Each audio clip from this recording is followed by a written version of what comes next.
Alright, so Ian Poulter is certainly one of the more blunt professional golfers out there, and he's not going to sit back and take an attack on his character. A Scottish Open volunteer posted Saturday on Twitter a link to a blog post of his in which he called out Poulter.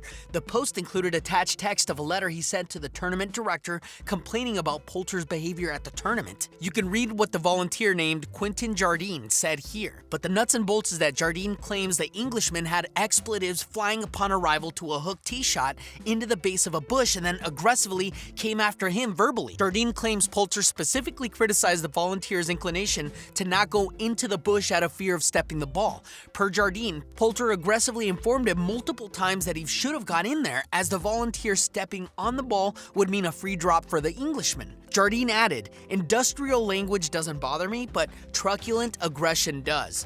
Obviously, none of this paints Poulter in a positive light, but the Englishman also used Twitter to respond, defending himself and disputing the tone of Jardine's account. Extremely sad to see a marshal has wrote in and complained about me aiming abuse at him on the first hole. I asked if he found my ball and his response was, "It's in there somewhere." I didn't want to step on it. I replied, "If you stand on it, I can replace it without penalty, but if I step on it, I'll get penalized." Venting at myself like I do at times, I said a couple of choice words aimed at myself. I do not abuse marshals. I may have done in my early years. After I played my shot, I said to the marshal, "I'm not frustrated at you, I just want you to know the rule in case you come across this situation again."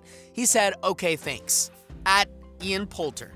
Disappointing, clearly misunderstood my explanation. It's a simple he said situation at this point. According to his blog bio, Jardine is the author of a series of detective novels. Poulter, 42, has won 12 times on the European Tour and certainly knows what it's like to be on the receiving end of verbal abuse. He complained last month at the US Open about getting it from rowdy fans. Per the Englishman's apology, Poulter claims he may have verbally abused volunteers in the past at times, but those days are behind him. This is an interesting back and forth, and clearly there was a misunderstanding somewhere. Anything more than that, we're not able to say for sure.